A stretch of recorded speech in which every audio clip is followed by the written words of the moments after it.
The second session of the Accelerate Conference 22 is on. Patiently for our guest, Luca Francis, is going to be taking us on brand reset for the new normal for impact. While we wait on him, let's get the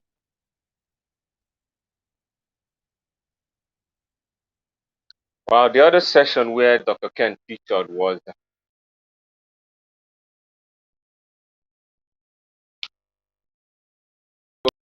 review topic anchor topic for this conference.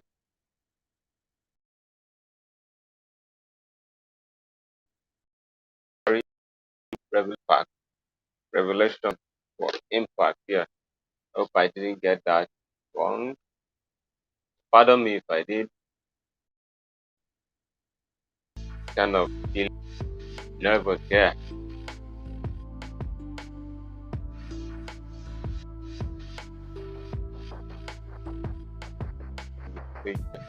Happy going on.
I guess we need to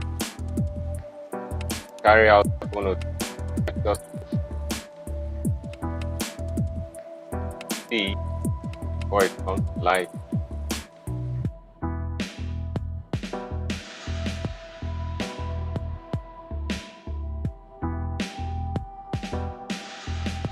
Hello, sir. Good to see you.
Okay.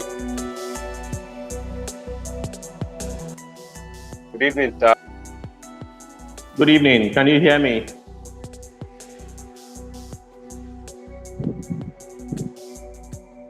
The network seems to have ceased on your end.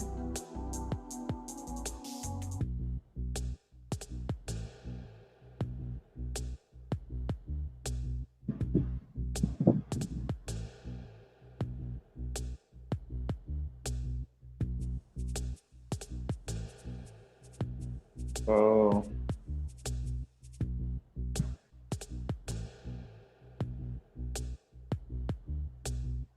Are you there?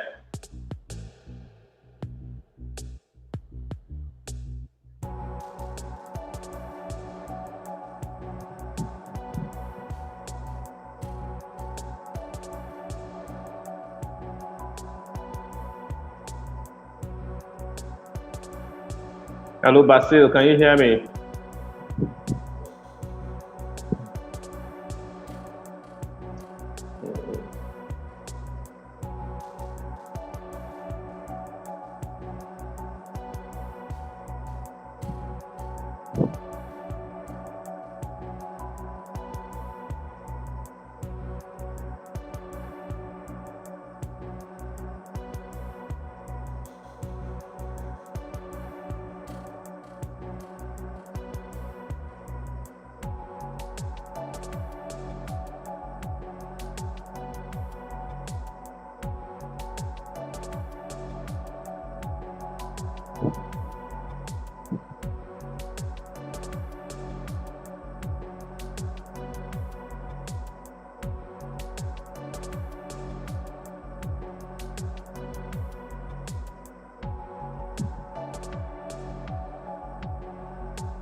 Okay,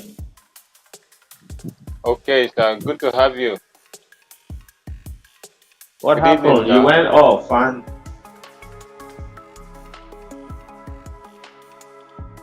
Okay, I guess we're having some network issues. But can you hear me, sir?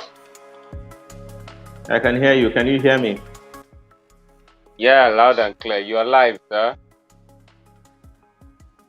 All right. So I followed the session of the that is the first session we had before this one by Mr. Kenneth, I think is his name. And basically, what I'm going to say follows the same trajectory. Okay. Okay, so Basil, I don't know if this is how. Okay, I don't know if this is how this functions. I'm getting an echo that says when I finish talking, I now begin to hear myself. I don't know if Okay, that's how I it guess works. you logged in twice. You logged in twice, but that's okay. I've disabled one here. Oh, you're right. Yeah, you logged in twice. Yeah, you logged in twice. So I'm taking off one. Don't worry, I'm taking off that one. So you'll be fine now with the one you are. So is that still happening? Or what's going on now?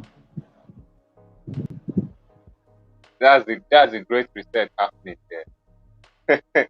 According to Dr. Ken. But it's fine. I've taken that one off. Hello, can you hear me? Yes, yes, clear, loud and clear. Can you hear me as well? Now I can't hear myself. I think you Oh, should you don't need unmute to me. hear Check if yourself. I'm muted and unmute me. I can't hear myself. Yeah, but I can hear you. Don't worry, don't worry. I will pick that out. Pick that up. Okay, please. I think I Go need to on. try this again. Please stay with me. Yeah, I'm here.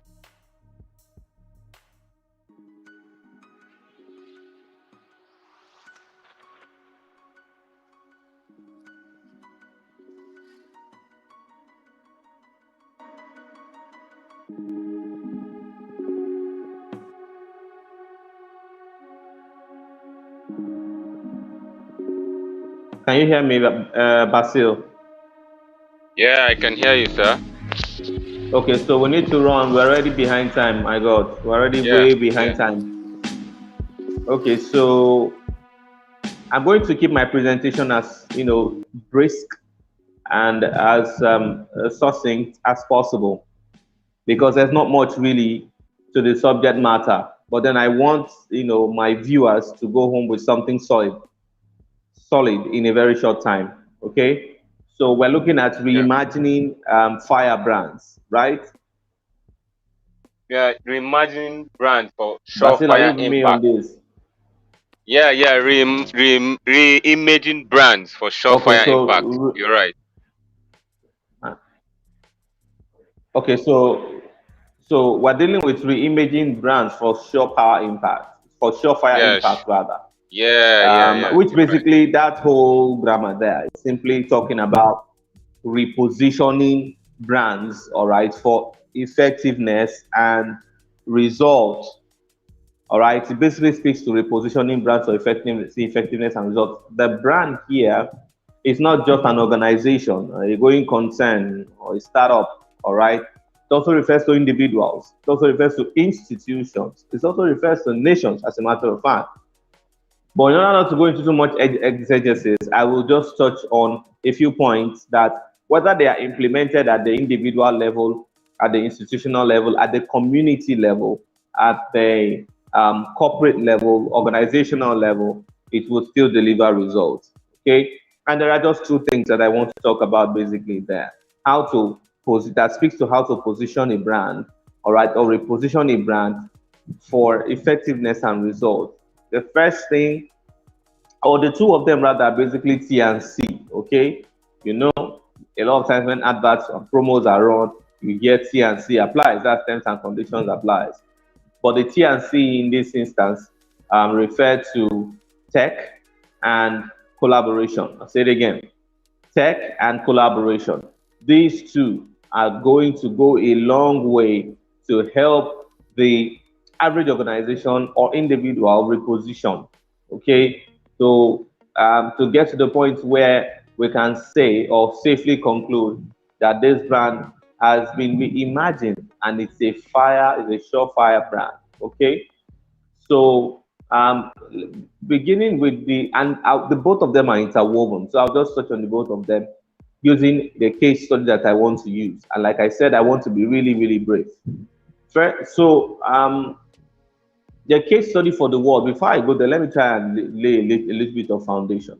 The average individual or organization must understand that in the new normal, all right, the virtual world is the real world. In the new normal, the virtual world is the real world. The speed with which technological development and internet advancements are taking place leaves us little or no room to try to catch up. When you live in third world Africa, like Nigeria, where this broadcast is being done, these things I'm saying may not really come in striking to you if you're not in touch with the trends in the tech space.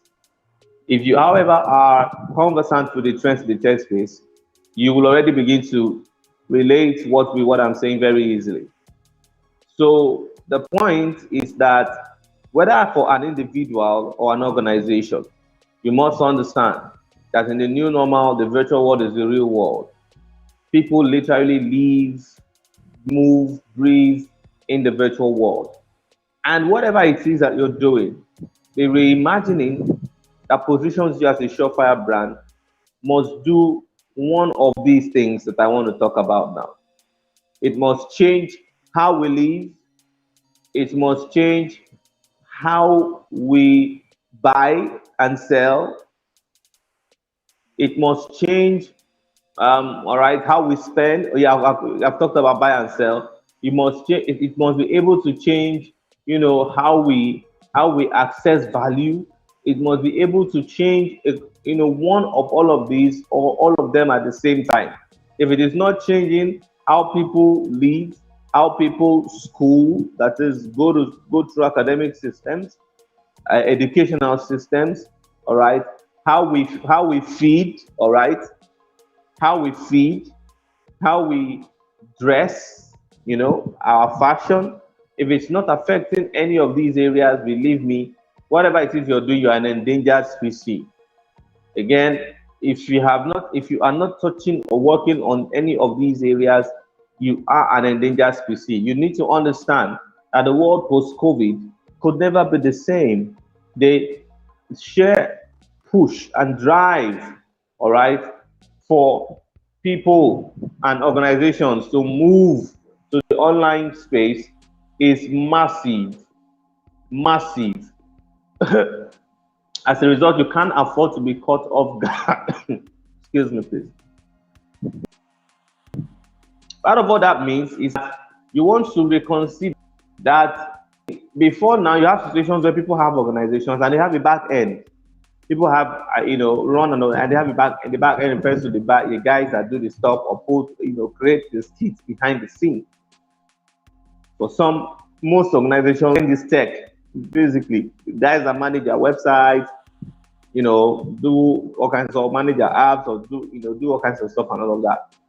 However, in today's day, it would be a very big mistake to continue to follow that pattern. It is not that we are an organization and then we have a back end, IT. No, it is that we are an IT company having operations running inside that does this and does that. In other words, positioning, reimaging the positioning as a surefire brand must accommodate the fact that to put IT as back end is error. What we must do now is to put IT in the front end. To say that you are a tech company providing XYZ services. You are a tech company providing, such and such goods.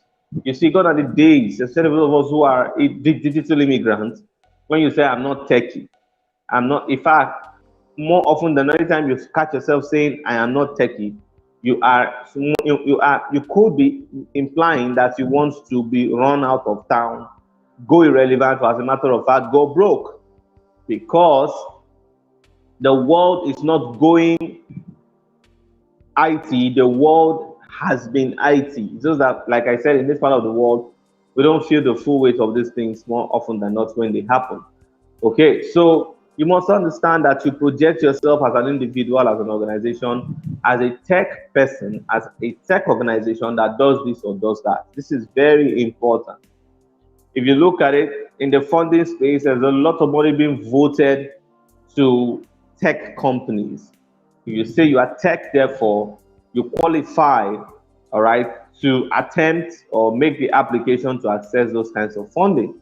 This is very key. So you need to pay attention to the issue of tech. You need to pay attention to the issue of technology and grow it. You see, the thing there is that we live in a world today where most of these things have been simplified and now on plug and play as a matter of fact. Okay, so in tech, the first thing I want to talk about is data. As an individual, as an organization, one thing you can't afford to play with in the new normal is data. Data is life. I said in one of the posts I made on Facebook that the internet is a new university. The internet is a new university with faculties like Facebook, but I faculties like social media, faculties like web homes, website portals, faculties like blogs and all of that. Now, those are different components of the university called the internet, and the school fees is data. You must find a way to access reliable data in 2022, especially if you want to reimagine yourself as a surefire brand. Why? Because data is your gate pass into the virtual world. Don't forget, I said in the beginning of this presentation that in the new normal, the virtual world is the real world. Okay, so you to be able to access data as your gate pass. That data is your gate pass or into that virtual world that is now the real world. What that means is that in the absence of data, you're going to be left behind. So much is going to be happening that you will not be able to catch up with or catch up, on, as a matter of fact. So one problem you must solve in this season is the problem of data. Find a way around it, but get access to reliable, and quantum data. I say quantum because if you are basically managing 2 gig, 3 gig, 5 gig, there are videos you will not be able to see on YouTube. In fact, you most likely will not be on this broadcast, as a matter of fact. You need to resolve that data is something to be invested in so that you have access to all manner of videos, of audios, of text, every kind of content you can find or lay your hands on online. Because you have data, which is your gate pass or access, you can actually take advantage of these, opportunities by way of imbibing the knowledge of getting what exactly it is that is going on, and then you are able to move on from there. So you must find a way to deal with the data issue, because you can see when we started, there was a little glitch. All right, the network switched a bit. See, these are part of the issues that we are talking about. So you need to consciously and intentionally ensure that you are taking steps that gives you access to unlimited data. Very important. So you now see that after the issue of internet or data rather has been solved, then we're looking at tech tools. For whatever it is you do, there are tools, believe me, there are tools already developed for them. No matter what it is that you do, no matter what it is that the organization does, the tools required for that organization to succeed is already in the market. Because people who manufacture these tools think light years ahead. They, from research, from observation, they try to figure out what would the world be like in 30 years from now. What could be happening to the XYZ sector, XYZ sector, XYZ sector, and on and on it goes. So it becomes important that next to the issue of data that you deal with, which is giving you access to the internet. Okay. Next is the issue of tools. You need working tools, whether they be apps, whether they be plugins, whether they be websites, whether they be payment gateways, whether they be, video editing apps, audio editing apps, picture editing apps, text creation storage apps, VPN app, then the social, no, that is, these are tools, okay? Advert platforms and the like. These are tools that aid businesses. These are tools that an individual can take advantage of to better his life or to reposition himself, as a matter of fact. So I've said two things now. I've said, first of all, that we are looking at two things, which are terms and which are T and C. And I said the T is for tech, the C is for collaboration. And now in the tech, on the tech point, I have said that there are two things to look out for there, which are data and then tools that you use to work to produce certain level of results that gives you a competitive edge in the marketplace. So that's basically it for tech. Tech is huge, tech is massive. Okay, so I'm going to give you a case in point. The biggest IT companies today, the convergence of the biggest IT companies today is not in America, not in the Western world, not in Europe, as a matter of fact. Guess where it's happening? It's happening in China, not in what they call it, not in Beijing, not in Hong Kong, not in Shanghai, but in a city called Shenzhen. Now, Wow. that Shenzhen city is my case study for this particular thought. You see that the world, as the world is now, China is taking the lead. Don't let anybody deceive you. China is ahead of America in many ramifications, especially when it comes to the innovation space, the creativity space in the tech industry. China Sir, is light years ahead. And I'll give you a few sir, facts to prove that. Yes, pardon me, sir. I would like to intrude in. You yes, mentioned Shenzhen. I know it's a city in China, but leading to that, what was the headline yes, that I didn't get that? yes. The largest convergence of what? I didn't get that. Oh, okay, okay. Yes, the largest convergence, the largest convergence or presence of the biggest tech Okay. companies in the world is in Shenzhen. Yes. So now you must see, if you are going to be able to go deep into this thing and begin to see the permutations, to understand the dynamics of how you position yourself or reposition yourself, whether as an individual or as a tech, or sorry, as an organization or institution, as a matter of fact, you need to pay attention to China. You need to pay attention to China. You need to watch those guys. First of all, they're the biggest, they are the biggest financiers of the world. They are the single largest capital holder in the world, China. Now they have successfully built the largest tech industry in the world. They have successfully built the largest tech industry in the world. Think about it. China has the single largest logistics infrastructure on the planet. It is called the Bullet Train Project. And that bullet train, I mean, this is a massive speed train. That speed train runs at somewhere around neighborhood of 300 to 340 kilometers per hour.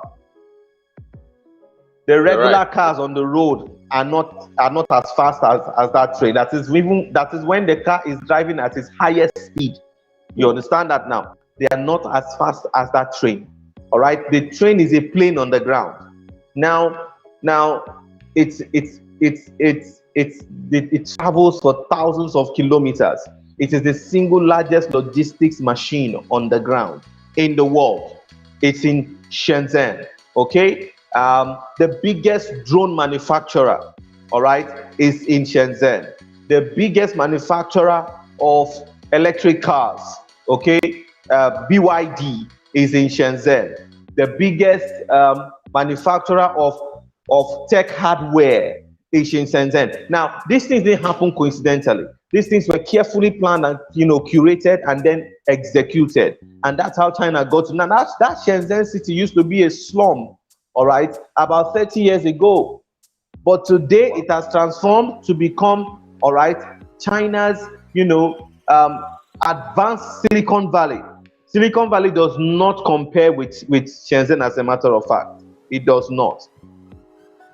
You see, so, and China has built the biggest, what's it called, chat app. You know that what we are familiar with here is WhatsApp. Yeah. There's a chatting app called WeChat. China took that app and they magnified and amplified the app in such a way that the app is basically how people live, how people move, how people do buying and selling. So in Shenzhen today, there are stores, grocery stores with no single human attendant. In fact, how you enter is by your face. You go there, you see a camera, you put your face on the camera, the face picks you, you're on WeChat. So your picture on WeChat is what that device uses to recognize you. And then the door opens, wow. It's electronic, or yes, automatic door, and then you come in. When you come in, you go around, and you cannot, for those of you who are thinking with a Nigerian mind, that you can enter a store and just take something and walk away, you're wasting your time. Nobody even needs to talk to you. You see, in fact, in Shenzhen, payments are exclusively digital. In fact, they don't even accept credit cards in Shenzhen as we speak. They don't accept credit cards. All payments are done with phones. All payments are done with phones. In that place, you can't even steal phones. It's a waste of time and energy. In fact, the fastest way to be caught when you go to steal is to steal a phone along with the other things that you stole. That's the fastest way to be caught, because people's phones are now being configured, all right, to become their very identity. You just the same way, Basil, right now, you cannot take my face. I just be walking around with it. You get the point? That is how they have made stealing of phones impossible. You take somebody's phone, it's useless in your hand, because when you buy a phone, all right, there are key information about you that is captured by the phone, such that the phone is tied to you. Another person cannot use that phone. That is, for another person to use that phone, it needs to go through a proper channel of complete wiping away of all the information that was registered there, and then now register a new user, and it will reflect that you are not the first user of that device. Are you following this now? So it's not here that people miss their phones and they be looking for, how do I track my phone, all those kind of stuff. They've conquered all those things a long time. So when you walk into the store, you pick whatever you want, all right, and then you enter into a payment vault, a payment room. When you enter there, you scan the stuff you bought yourself. There's a scanner there, barcode scanner. You put the stuff you bought there, it scans it. It shows you how much. You open your phone, just like as you open your phone now, you go to WhatsApp. You open your phone, go to WeChat, a barcode, whatever comes up, and then you mirror it to the device, and you have paid. Okay, payment is done, all right, because that WeChat account you have has your details in it, also has your bank details. It's connected to your bank as it is connected to your national ID. Do you understand what is going on here? So with that app, you can move money from your account to anywhere you want the money to go. You see, so when you look at these kinds of tech development, you begin to see that whatever it is you do, it is not that you have tech as part of what you do. No, it is that you have tech in front of what you do. If you're going to be able to reimagine your brand as a surefire brand, that is, tech is in front of what you do, meaning you have to keep looking at the tech side of what you do and keep putting energy and investment into those sides if you are going to stay afloat. Because now take a look at it. Where people sit in Nigeria, in Enugu here, for instance, and they place an order to AliExpress, and then AliExpress receives the order, they pay from here, sitting on one spot, and AliExpress takes the responsibility of receiving the order, packaging the item that has just been paid for, and then shipping it to whoever paid for that item in this, in the farthest flung part of Africa, and the person receives it after a few days. What does that mean? There's a chain of wholesalers and retailers that have been circumvented in the process. If those guys do not work actively at how they can adopt IT in what they do, or how they adopt tech in what they do, they will be left behind. If you look at in a city like Lagos, for instance, there's a handful of agro-tech companies, agro-tech e-commerce companies that have been established. You talk about companies like Food Locker. You talk about companies like Smart Supermart NG. You talk about companies like the Food Market. All right. You talk about companies like mile12.com. Okay. Now, these are agro e-commerce firms. What do? They present you with a website, and some of them even have an app. You just simply go there. After you create an account, you place order. 2,000 naira tomatoes, 1,000 naira pepper and shombo with onions, 300 naira spices, 5,000 naira live chicken, all right, to be processed and all that. And you sit in your house, and everything you need to make a pot of stew arrives the following day, and you can prepare your stew, and you have not gone to the market. So you follow what is going on here. It's what these guys are doing. Yeah. So in the process, all those guys who have stocked these soup ingredients in their shops, waiting for you to come to them, they will be there, and these guys who went online and came to you right in your living room will collect the market, and they will be there waiting for customer. Do you understand what is going on here? So this is the reason why whatever it is you do, it is not that you go and look for a small part, a small IT, and add to it. No, it is that you put IT in front, basically, and then run the organization as a tech company. What is tech, by the way?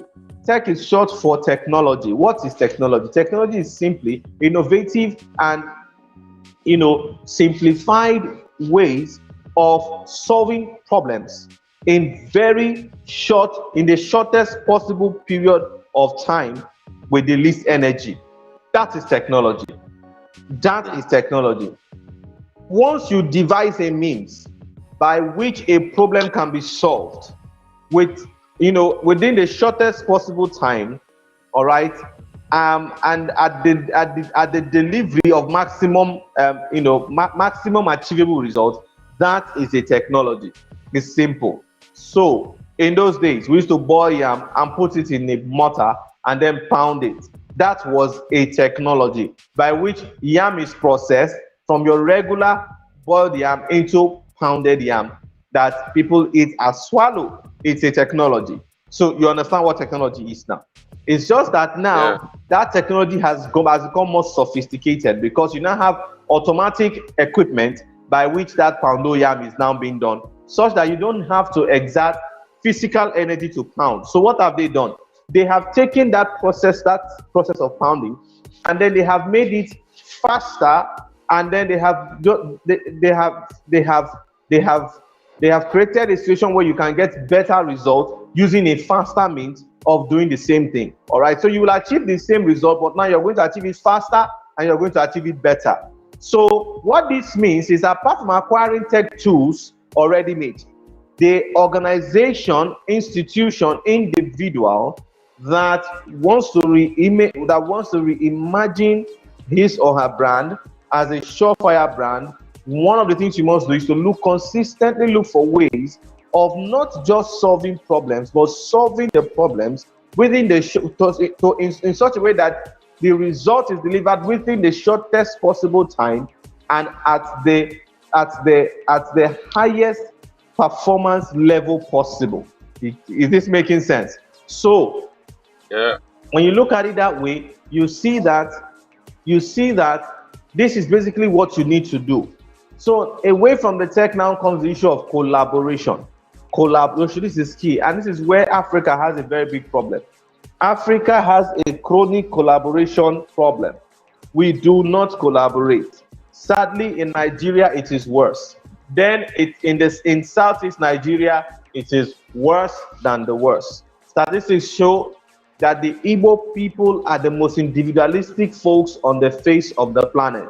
No argument. You can see it in our social-cultural way, in a lifestyle, value system, and what have you.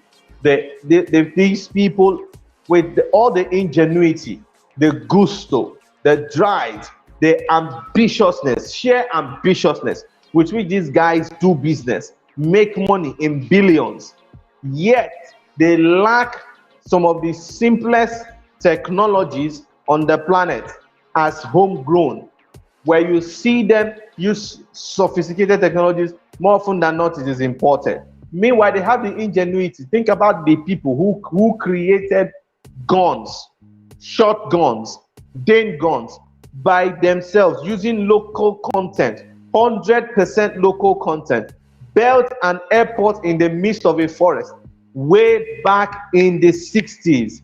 In the midst of a forest. It's called the Uli Airport. Most Igbos don't know about this. In the day, it is a forest. In the night, it is an airport. I don't have time to give you details. Just figure that out. Okay? This was in the 60s, so much that when one of the white pilots who flew planes that came to deliver relief materials or aid for Biafran soldiers and Biafran people on the run, he was baffled that there was no white engineer on site, but this airport was effective and working. If this is way back in the 60s, you understand what we're talking about. But look at where that species of people are today, especially in the country and on the continent. Look at where we are. The biggest problem of the Igbo people, of Nigerians, of Africans, is the inability to collaborate effectively to achieve set objectives. The Indians do it, the Pakistanis do it, the South Koreans do it, the Japanese do it, the Chinese do it. Did you know, Basil, that the Chinese government and some other organizations in China fund Chinese villages in several nations of the world as a way of spreading their population evenly and not get, of course, they're the most populated country in the world, 1.8 billion strong. Yeah, so what they have done is instead of, allowing the geographical location called China to get, over congested, what they have done is to take portions of their population and plant in other nations of the world where there is enough space to contain more people. Now, when those people are planted there, they are not just left to survive on their own. Yes, you want to say something? I have a question. Yeah. You talked about these Chinese villages, like cultural centers. These centers, they are not just standard villages. You find either attached to one educational in their host nation. Yes. Yes. Am I correct? Yes, exactly. Thank you. Yes. Am I correct? And they head this institution, which makes it more. You can go on. Okay, so another thing that happens within that community that they create is something very powerful. It is one of the strongest indicators of a first world nation. When we say if a nation is a first world nation or a developed nation, one of the strongest indicators is access to credit. Access to credit. So when they form these, what's it called now, communities, they ensure that people have access to credit to be able to drive startups, create businesses, and then drive entrepreneurship. They do not subscribe to taking jobs. It's not like taking a job is out of the equation completely. But their focus is on entrepreneurship. They spot business opportunities, and then they access those funds and they push into those business opportunities, and they begin to make progress. And once they begin to make progress, they now the first group of people that are in the community begin to set funds aside to fund another group of people to join the community from their home country. Do you see what's going on? So quietly the people are driving strategic migration. Strategic migration. They don't, so that as their numbers increase, they don't constitute a nuisance to their immediate environment. As a matter of fact, as their numbers increase, they gain more dominance within the environment that they find themselves in. You understand what we're talking about here. So this is what one lesson that we must take home to be able to drive effective partnerships, to build strategic relationships, to develop powerful connections with institutions, with individuals, all right, with competition sometimes when the need arises. You see, because there are times when in buying and selling, people run into opportunities bigger than them. The next sensible thing to do is to reach out to the nearest competitor so they can pool those resources together and be able to service that need, and everybody goes home with something. This is basically how it works. You must subscribe to tech. You must pay attention to collaboration. Collaboration is the new competition in the new normal. Collaboration is the new competition. Wherever we fail to collaborate, you see them. There are communities like that. Indian communities, look at it. Indians almost, if not for the lead that the Jews, American Jews, have had for a long time. Indians are literally taking over the health sector in India, in the UK. How did it happen? Not by accident. It was carefully curated. They have almost taken over the tech community worldwide. Most top tech companies in the world are run by Indian CEOs presently. These things do not happen by accident, my friends. They are scripts written, carefully curated, and intentionally executed. And that is the line that we must hold. Okay. Now, you talk about carefully curated cultures that communities, these countries that you cited, India and China in particular, have adopted over time. Now, that draws the Igbo people, brothers, whom we can't run away from in this discussion as a point of reference. Don't you think it has to do with our imbibing of the American colonized us, but we are still under the imperial might of the Americans? Don't you think that has a lot to do with why we are not able to find a lot of collaborative effort going on within the Southeast, let me say the Southeastern Nigeria, and by a large extent, people.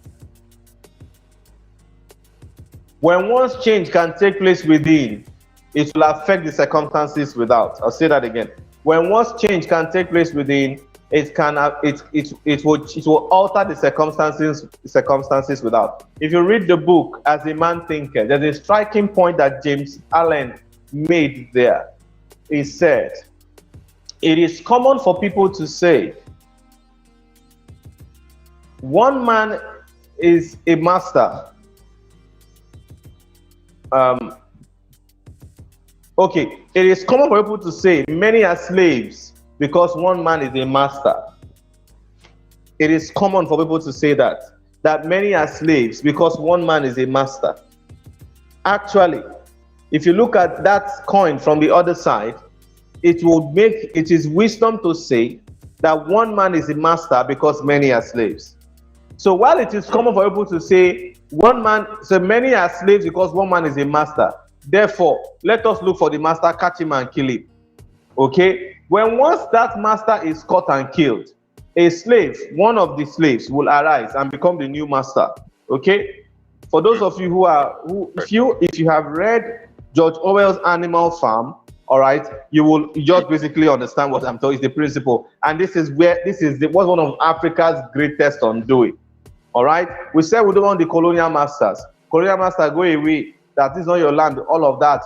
Colonial master left. There arose a fresh crop of indigenous, masters worse than the colonial masters, who literally took their countries several years, behind while the rest of the world was making progress. Imagine the Nigerian situation of today, for instance. Okay, so whilst it is common for people to say many are slaves because one man is a master, let us look for the master and take him out. The wise thing to to say, or the proper way to think about that situation, is that one man is a master because many are slaves. So let us despise slavery. That is the right thing to do. So I said that to answer your question. No matter the imperial might of the US, no matter whatever the UK has done, now we have come of age. We can read, we can look for our history, we can look at where we are coming from and look at where we are. The world has become a small place now, a global village. People have access to travel to nations to see how life is in other parts of the world. This is the way our politicians do, except that when they come back, nothing changes. Why? Because nothing has happened inside. As a result, there is no affecting or altering the prevalent circumstances outside. That's basically the principle playing out there. So we cannot put the blame on America, on the imperial might of America. We can't afford to do that. That will be absolute irresponsibility. Or the grip of the UK on the country Nigeria and its economy and stuff like that. Those have their own places. But we must, as a people within ourselves, begin to drive a change from within that is now going to begin to alter the circumstances without. So let me wrap up what I'm saying by reminding you. I have said that you must pay close attention to tech, and in tech, you should observe China and follow what is going on in China. I've also said that the second thing that you need to do is to pay attention to collaborations. That collaboration is the new competition. When you are doing tech, do not do tech as part of your business. Do tech as the in thing that your business is into, no matter what your business is about. So I think with these few words of mine, I have basically been able to sell you one or two thoughts that would definitely help you reimagine your brand as a surefire brand. So I'll take any questions that you have at this point, Basil, before we are done. Okay, thank you very much. You've done well on this. And, like in the previous times where we've had you at the open house, you've not delivered less. So thank you very much for this. My question will be from the Chinese reference you made. The Communist Party of China. You and I know how strong they are, how powerful they are in the political scene of that country. Now, in contrast to our country, where we run a presidential system, in China, the CPC determines everything that happens there. The political trust of the country, the educational standard, or whatever they run there. How do you think we can reimagine our brand looking at China, not making mistakes? Don't you think China has a different political system that enables such things happen there as against Nigeria? So if I'm trying to reimagine my brand, government policies that will not be favorable. What do you have to say about that? Against the backdrop of unfavorable government policies, you see why we need to be global players. The marketplace is no longer local. It is now what I call global. It's a combination of the local and the global. But you see, the attention is on the global. Imagine imagine a situation where you are in Nigeria, you can sell to folks in Ghana, you can sell to folks in Rwanda, all right, in Mombasa, Kenya, all right, and then of course to the rest of the world. That is what basically I'm talking about. That has little or no regard for whatever the policy of government is. Government we should take advantage of the fact that the world has become a global village. In fact, this is that time when you don't want to register your business in Nigeria alone. You should consider registering your business in Nigeria and registering in other nations of the world. Do you see this now? Where your business actually has has market. That way you can escape, a lot of the limitations of your immediate environment whatever country you find yourself in, especially if it's a third world Mm, country, or especially if it is in third world Africa. It's as simple as mm, that. mm. Wow, wow, wow. That it answers it answered my question. Wow. So my last question, sir, would be to touch on the brain drain, the migration issue.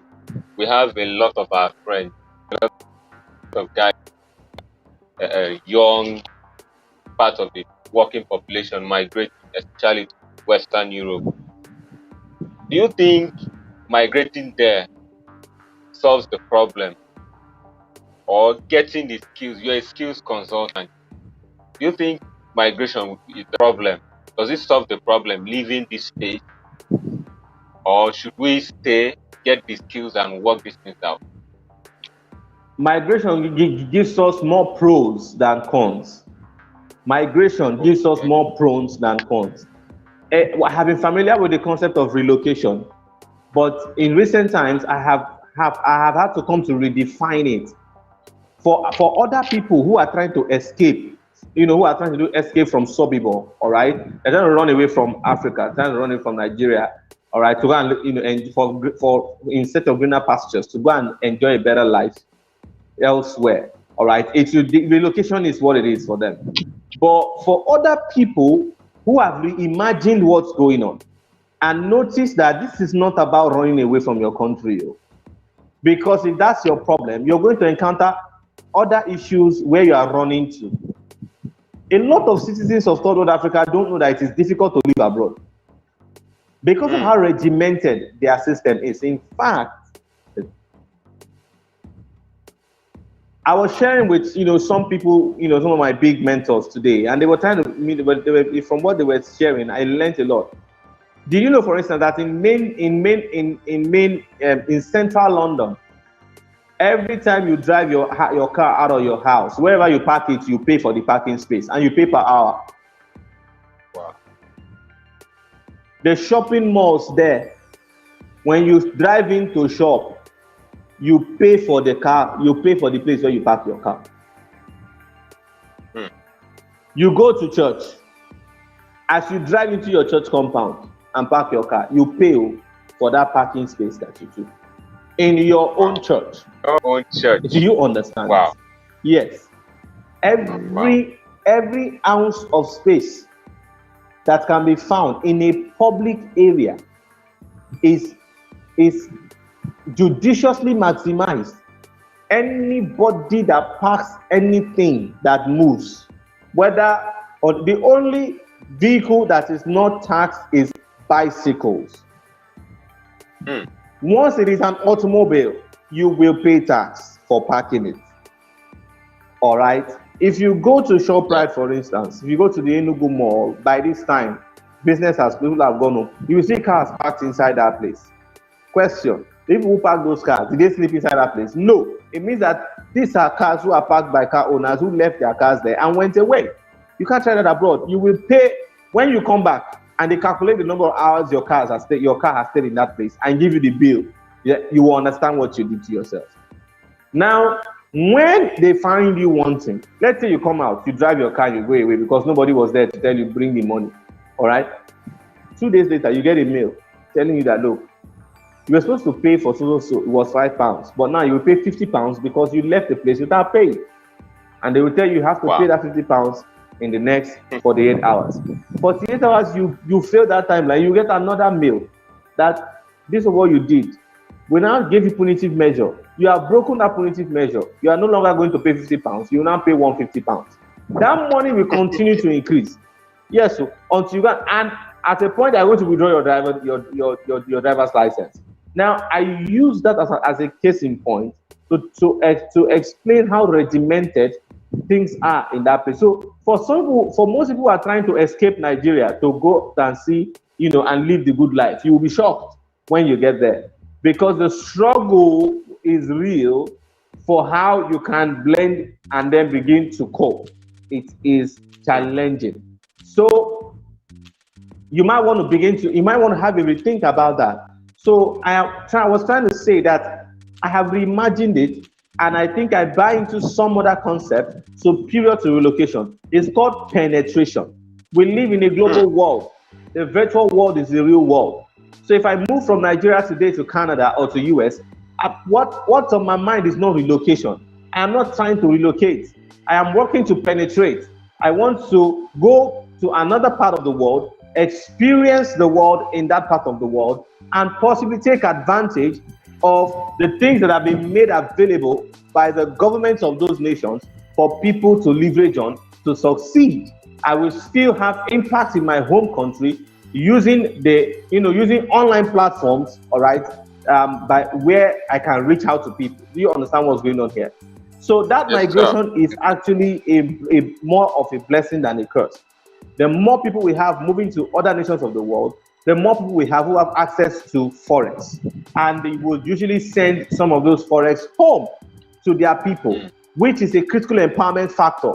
Such Yeah. a way that people who are ordinarily would not have been able to afford going to a regular school or acquiring a skill could now be supported because one person who Yeah. went some years ago has now started sending money home. Do you understand this now? So it You're is. right. I don't see any. I don't see any. When you, if you, I don't see anything wrong with that. Immigration. Concept. You saw the doctors on Channels TV weeks back who came for an interview because they want to move from Nigeria to Dubai. All right, which is because the Dubai government is hiring and he is if you look at it, you will discover that what there is that you need to take advantage of the opportunities. By the way, there are lots and lots of opportunities by which people can migrate, as a matter of fact. The cheapest and fastest is the academic routes. Okay, there are countries who have full-blown immigration programs. You don't have to come there because you want to go to school. You go through the immigration program and process, they move you. You come over to their place. Do you understand what I'm saying? It's as simple as Yeah. that. So, to conclude my answer to your question, it is more of a blessing than a curse. All this issue with brain, we have a population such that even as people go, other people too are coming up, and those brains can now contribute to the economy back at home without necessarily have to be physically here in Nigeria. Yes, it depletes the workforce of essential Right. services. It does that, but it also creates a vacuum for more people who are in those services to join Skill. the workforce. This Yeah. is very key. And don't forget that this regime will not last forever. So as Of course. people make progress in that regard, and this regime leaves, things get better. You now begin to see the impact and the effect of those people who left to go make some money, do some things in the Western Yeah. Hemisphere. So I think it's Yeah. something that Yeah. we should applaud and not Agreeable. frown at. Yeah. I agree to that. I very much agree because over time we've seen brands, come back home. Like Fairmoney is an example. There are other brands that are global brands that are coming back home to invest here. So why people channel their attention so much on Mhm. people trying to make things better? There are great brands that are coming back home to set up here. I think one of them, I think, is this electric vehicle company. I can't remember. I think it's Max NG. It's a Nigerian firm. They went out and came back through Novastar and some other companies. So I think that's something we should applaud and encourage. Penetration instead of migration. So the idea is go in there, go into the world and penetrate. Take advantage of those resources that are not available in your home countries and come back home here in Africa and make that difference. So that's for all we have tonight, sir. I must thank you very much for agreeing to do this. Thank you very much, It's sir, been an for honor, coming. Basil. Thank you for the great work you're doing. Thank you very much, sir. Thank you very much, sir. I think I would All right. allow you this time tonight. Okay.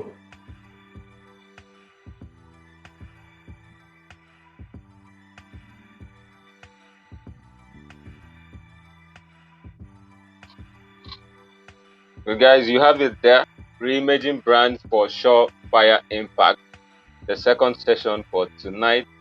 day one of the Accelerate Conference 2021, and that was the phenomenal Francis Walker. Wow, I think I've learned again.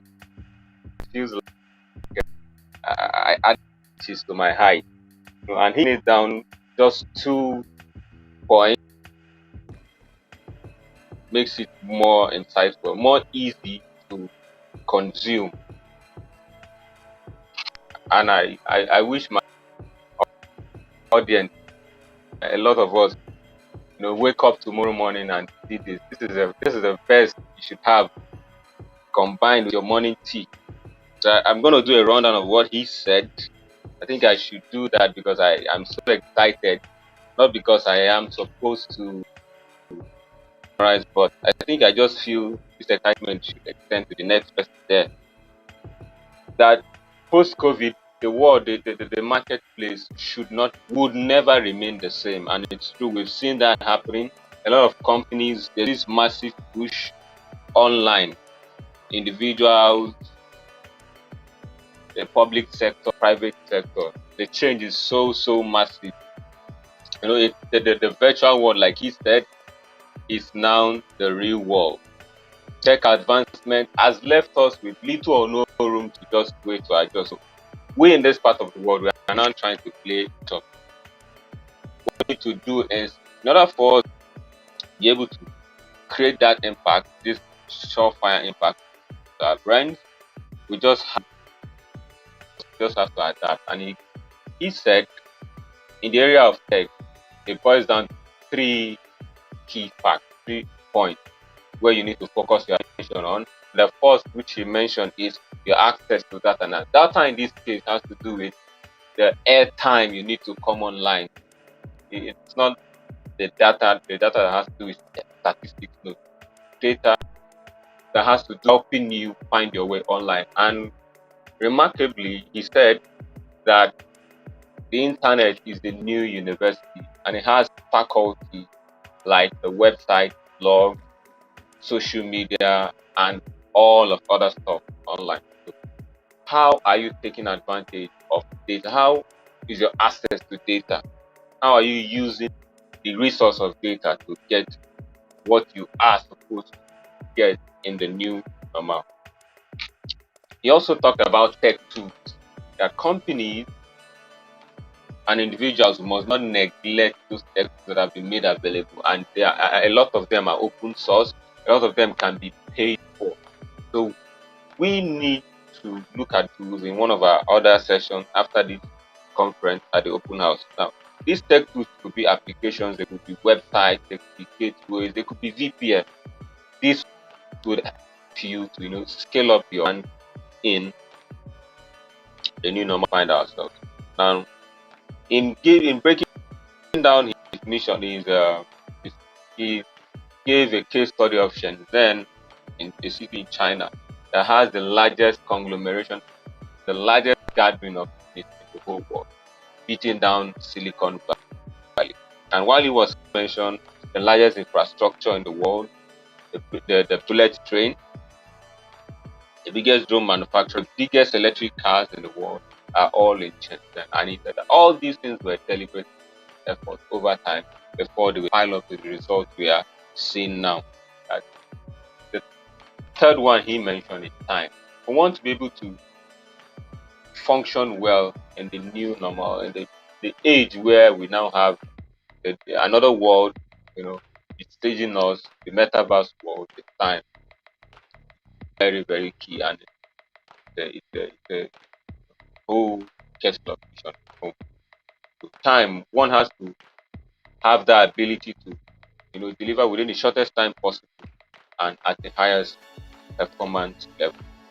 Collaboration, this is so dear to my heart, which he said is the new competition. Now, for one to also bridge that gap that has been there, that has defined us as a third world nation all through history. Collaboration is one thing we must not neglect. So when one change like wants to happen, it has to happen from within in order for it to take effect outside. from the fact that in the particular tribe where we mentioned, and also in the larger Nigerian society, collaboration is not the culture. He said we should start that within ourselves and as well see for a way to drive it out to the global world. Yes, it's a chronic issue in the African sector. People do not really to collaborate, to work within themselves. They find it more easier to compete against themselves and see how fast they can go as against how far and how well they can churn out results. So round is up. The market which we are now, which we are, yes, I would say it that way, is now, it's no longer global,